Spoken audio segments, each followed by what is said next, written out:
we notice that all these suchnesses appear and disappear. They keep changing. They come and they go.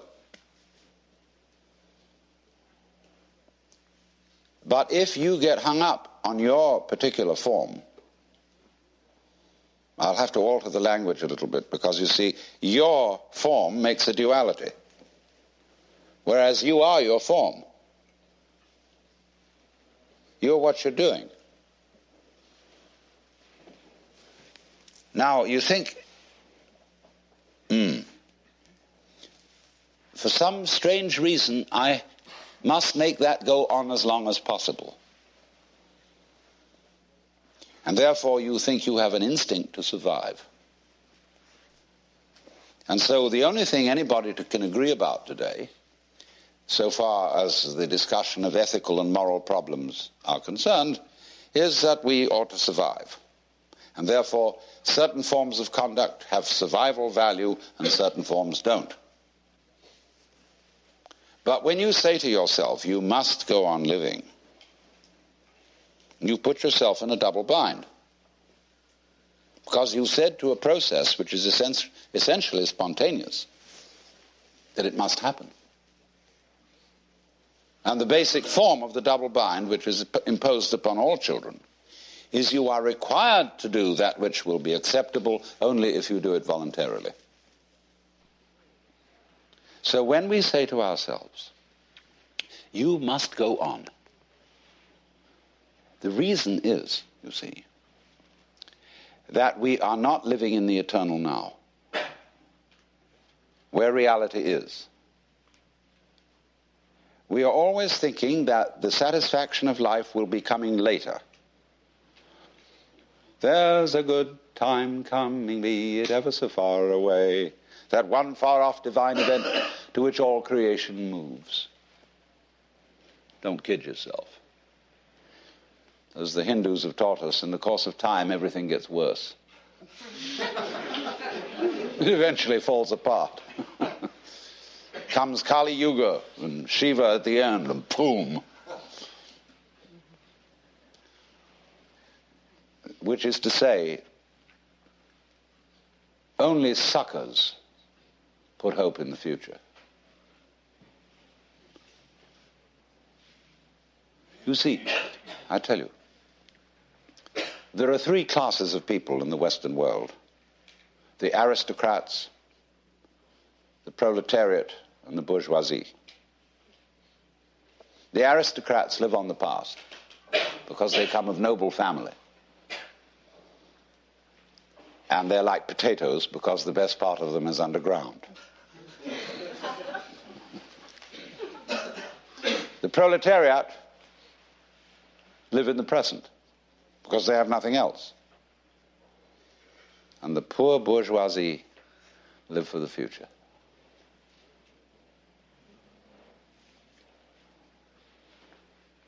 They are the eternal suckers.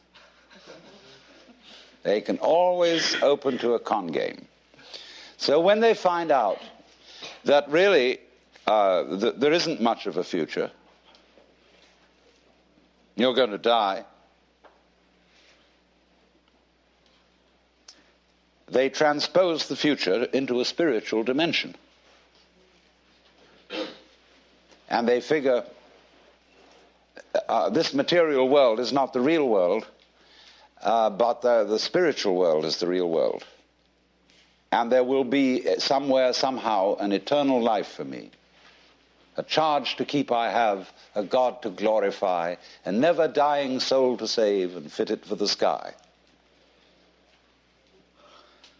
Well, then they say to them, what are you going to do there? Well, they haven't the faintest idea. You know that? If you ask theologians about what they think is going to happen in heaven, they just dry up. Oh, we're going to play harps. I mean, there's a symbolic meaning to that which I could go into, but the average person's idea of heaven is an absolute bore. I mean, it's like being in church forever. Children see this immediately. Children, when they hear a hymn like, weary of earth and laden with my sin, I looked at heaven and longed to enter in, They think, oh, God. Heaven is to be in church for always. And they think hell is preferable. There's at least some excitement going on. And you see it in medieval art. You go to the Metropolitan Museum in New York and you see Jan van Eyck's painting of the Last Judgment. Heaven on top, hell below. In heaven, everybody's looking like the cat that swallowed the canary, sitting in rows and very smug. God the Father as president. And, oh dear. Beneath this, there's a winged skull, like a bat, and squirming bodies, all nude, all being eaten by snakes, and I don't know, there's a fantastic thing going on. But in that, you see, Van Eyck had a ball painting that, because in medieval way, it was the only way you could get away with painting nudes. And sexy scenes, sadomasochistic, see? So that's naturally why hell became much more interesting than heaven. So, therefore, this hope for the future is a hoax. It's a perfect hoax. And maybe we will make spiritual progress. Everybody puts it off. Maybe if I work at yoga for 10 years, 20 years, and do this thing, I will eventually make it to moksha, to nirvana, whatever. That's nothing more than a postponement. It's this business of, because you're not fully alive now, you think maybe someday you will be. Look, supposing I ask you, what did you do yesterday?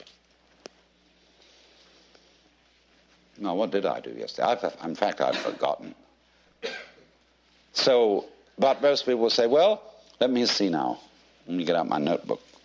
I got up at 7:30 and I brushed my teeth and I read the newspaper over a cup of coffee.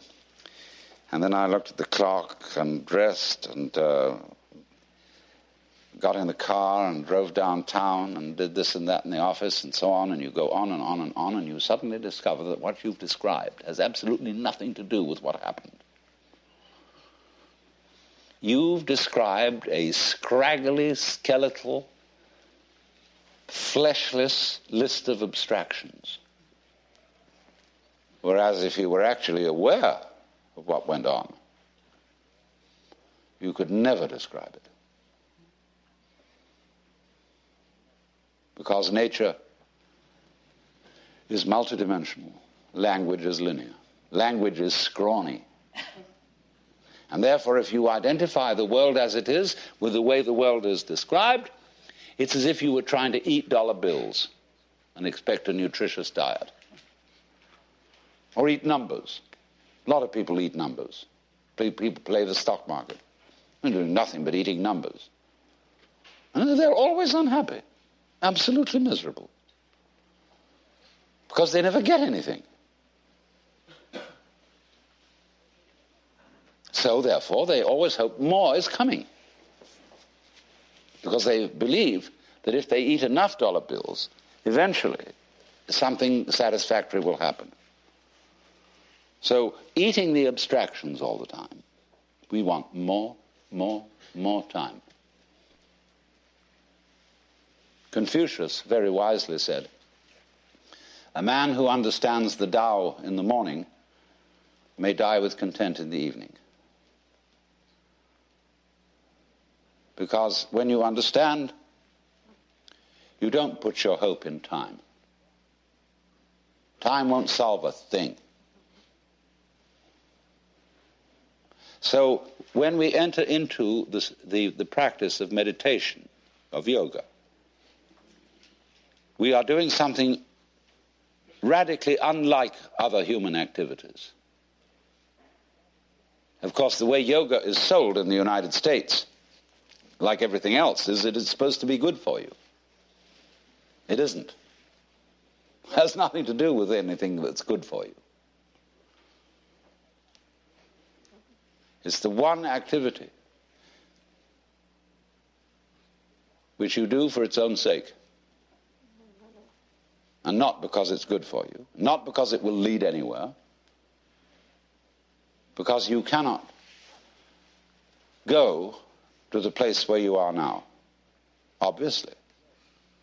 Yoga is to be completely here and now. That's why the word yog means join. Get with it. Be completely here and now. This is the real meaning of concentration, to be in your center. And the Christian word for sinning in Greek is amatanin, which means to miss the point.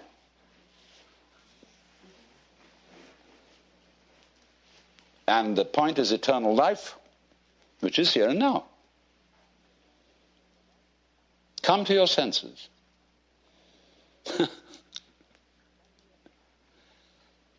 So yoga is defined in Sanskrit, in the Yoga Sutra, Yogas Chitta Vritti Nirodha.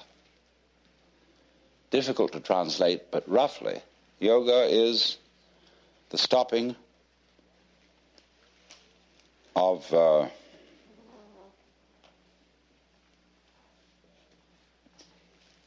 vritti is turning, see, like a wheel, and chitta is consciousness.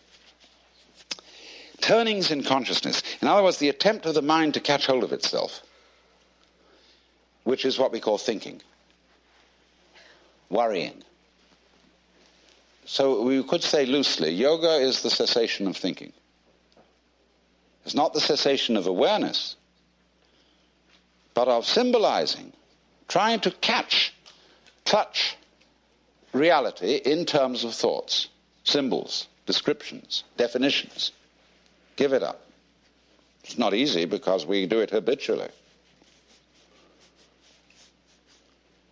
But until there is silence of the mind, it is almost impossible to understand eternal life, that is to say, eternal now. If you could come to the place where you suspend conceptions. Conceptions in Sanskrit are called vikalpa. And so this state is called nirvikalpa, not conceptual. And this will be basic to everything I'm going to talk to you about.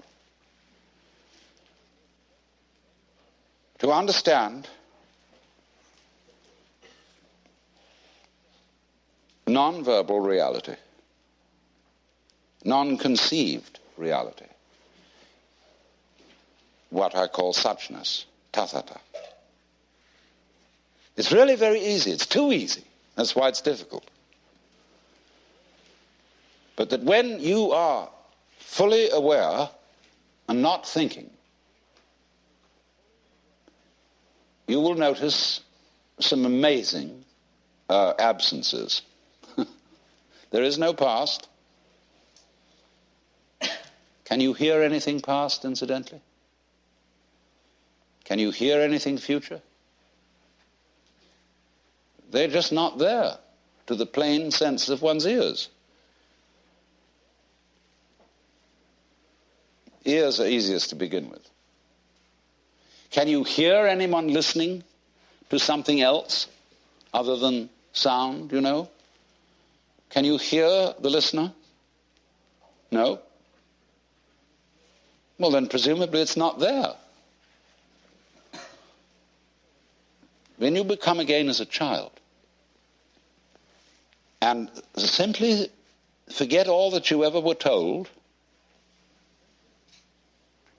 and contemplate what is, all these ghosts go away. That's weird. But they just go. And then you enter into the eternal state. Well, there's no problem. Well, then you go back and you collect your opinions again, You think, well, that won't do. How can I be practical and be in that sort of state? Well, I remember in the Sermon on the Mount that Jesus said a lot of things about this. Consider the lilies of the field, how they grow. They toil not, neither do they spin. And yet Suleiman in all his glory was not clothed like one of these. And if God so clothes the grass of the field, which today is and tomorrow is cast into the oven, shall he not much more clothe you, faithless ones? Wow. So, do not worry about tomorrow, saying, what shall we eat, what shall we drink, or how shall we clothe ourselves? Oh, the rabble seeks after these things. Sufficient to the day is the worry of it. Nobody ever preaches a sermon on that text. Never. I've heard lots of sermons, and never one on that one, because people say, look, that's all very well, because Jesus was the boss's son. And he knew, you see, that he was really in charge of the universe, and he had nothing to worry about. But we have to be practical. Oh? What do you suppose the gospel was? The good news.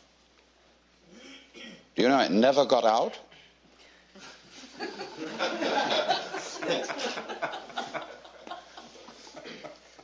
You too are the boss's son. That was the gospel. If Jesus had lived in India, they wouldn't have put him to death, because everybody in India knows that we're all God in disguise. So if he had said, I and the Father are one, in India they would have said, hooray! You know? Lots of people in India know that perfectly well. But here, that's a no-no. Who the hell do you think you are? You own the place? You keep your position. You're just a creature, a critter. It's in the family system, it's in everything. Because they have their own way of doing it in India, because they have a delayed action on it. When you get to be a certain age, and after you've studied long enough with a certain guru, then, and then only, may you realize this. But until then, it's still a no-no. But if you've put in the time, they finally let you in. Here you have to wait until you're dead.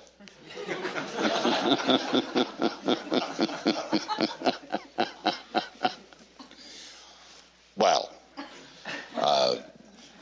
the only place to begin is now. Because here's where we are.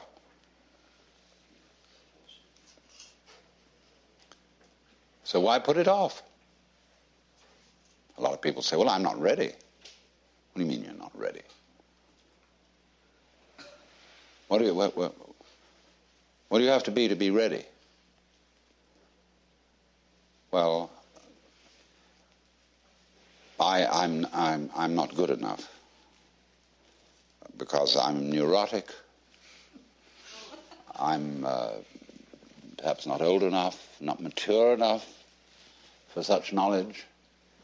I still am frightened of pain. And of course I'd have to overcome that. I'm still dependent on material things. I have to, eat a lot and drink a lot and sex around and all that kind of thing. And I think that I better get all that under control first. Oh? You mean you've got a case of spiritual pride? You want to be able to congratulate yourself for having gone through the discipline which is rewarded with realization.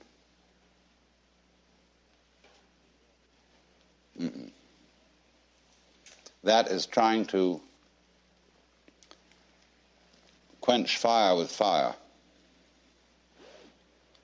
In other words, the reason, wouldn't it be great to be a mystic? Look at it this way. I mean, crazy, to have no fear, no attachments, no hang-ups, to be as free as the air,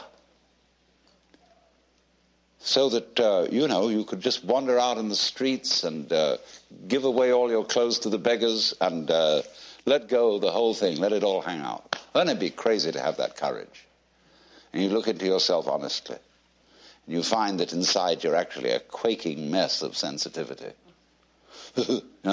So that this desire to be the great mystic is nothing more than a symptom of your quaking mess. It's self-defense.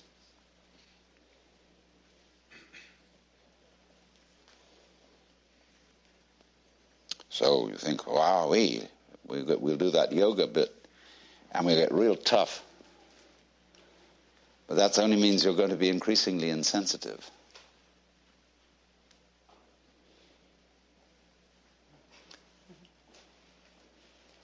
Running away from the quaking mess. Escaping. You never can.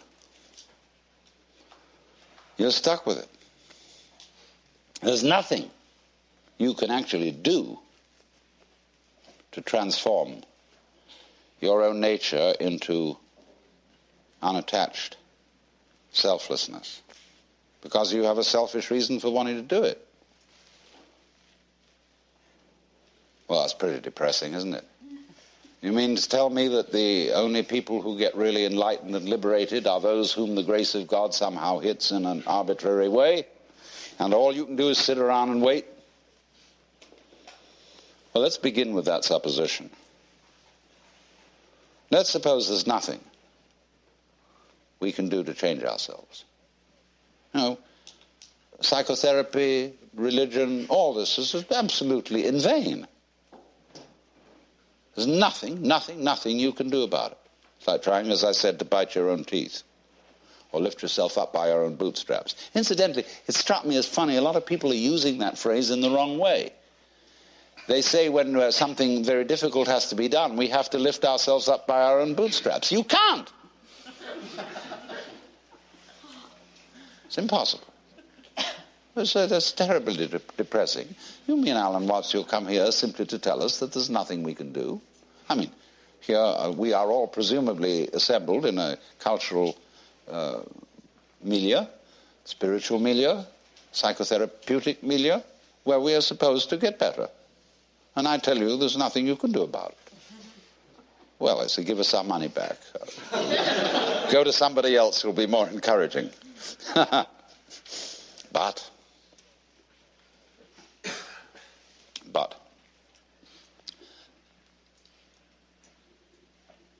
what does it mean that you can't do anything about it?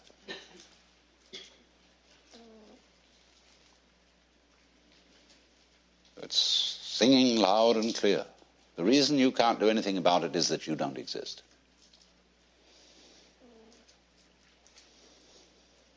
That is, as an ego, as a soul, a separate will, it just isn't there. Well, when you understand that, you're liberated. They say in Zen, you cannot take hold of it, nor can you get rid of it. In not being able to get it, you get it. When you are silent, it speaks. When you speak, it is silent. Now, don't misunderstand me. This is not any kind of fatalism. When I say you as you conceive yourself to be, that is your ego, your image of yourself, isn't there. It doesn't exist. It's an abstraction. It's like 3. Did you ever see 3? It's plain, ordinary 3? No, nobody ever saw it. It's a concept. It's a vikalpa. So in the same way as oneself. There's the happening, the suchness. Yes, sure, you bet. But it's not pushing you around because there's no you to be pushed around. In other words, there's no billiard ball on the end of the cue. There's the cue. It goes It goes this way and goes that way. They call a Buddha a Tathagata, one who comes or goes thus. This way and that way. See? He went that way. So, this illusion of the persecuted ego who is pushed around by fate has altogether disappeared. And so, likewise, the illusion of the ego who pushes fate around has also disappeared. There's a happening. So, in this, do you see what has happened? By dying to yourself, by having become completely incompetent and found that you don't exist, you're reborn. You become everything. In the words of Sir Edwin Arnold, foregoing self, the universe grows I.